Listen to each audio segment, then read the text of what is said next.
Hi all, I'm Jiewei, the project manager for Password Banana, and today we will be doing presentation for the password management system called Primate. The team consists of Nathan, Rachel, Dylan, Edian, and myself. Next, we'll move on to the client. Sam Collin is from Locatrix. He is in charge of native handset development, advancing several applications covering iOS, Android, and BlackBerry platform. Next, we'll move on to the problem.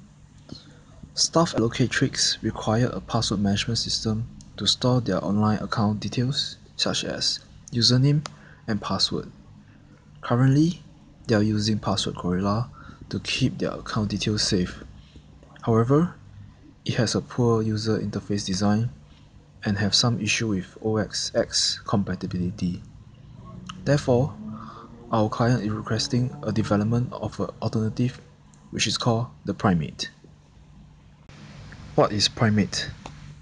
In a nutshell, Primate is a web-based application password management software that stores user password into one convenient password save file. The solution. The team came up with 4 features for Primate. Firstly, it is able to load, create, edit, and save database of passwords. Secondly, it is able to inform the user on the approximate strength for the passwords. Thirdly, it is capable of load and save database to Password Gorilla. And lastly, it has a responsive interface which allows the application to be used effectively on a wide range of devices. Next, I will hand over to Nathan to explain on scenario and prototype demonstration. In our return brief, we've included 2 scenarios. The first covers a more typical scenario which might prompt someone to use a password manager in the first place, and the features which might be more beneficial to a user in that situation. The second covers a user more analogous to the client, a tech-savvy user who will likely have a pre-existing idea of their password management workflow. This user will likely make use of more advanced features of the application, such as database merging. For the technical prototype, our goal was to ensure that Node.js, NodeWebKit, and AngularJS work together nicely. It's also to show that we can use JavaScript to manipulate binary files. So if we try and open a file which is not a valid database, like this one here, we'll get an error message. But if we open a valid database, like this one here, it's reading some binary data in JavaScript which tells it that that's a valid file. So from here, if we enter the password and unlock the database, we get this page. This page shows our ability to use AngularJS to render JavaScript object data to the page. So this data is in a JavaScript object and uses AngularJS directives to control these show password buttons here.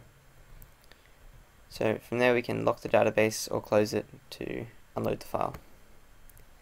Now I'll hand you back to Jiewei for the work breakdown. Thanks, Nathan.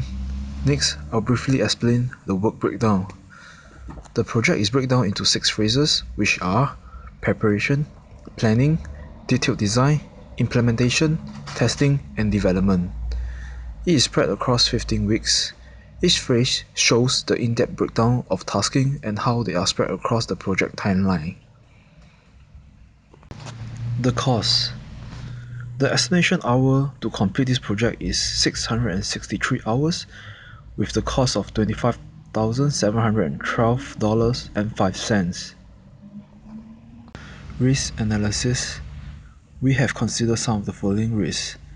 Intra-team risk consists of team member leave the group, team member fail to submit work on time, team lack of skill to implement tasks. Next, the client risk. Client changes requirement during development, which is highly possible. Third, development risk. User interface is poorly designed, functions are not working in the software, updated user requirement require redesign, compatibility problem for different platforms. Lastly, we have the privacy risk. The software is not stable and safe.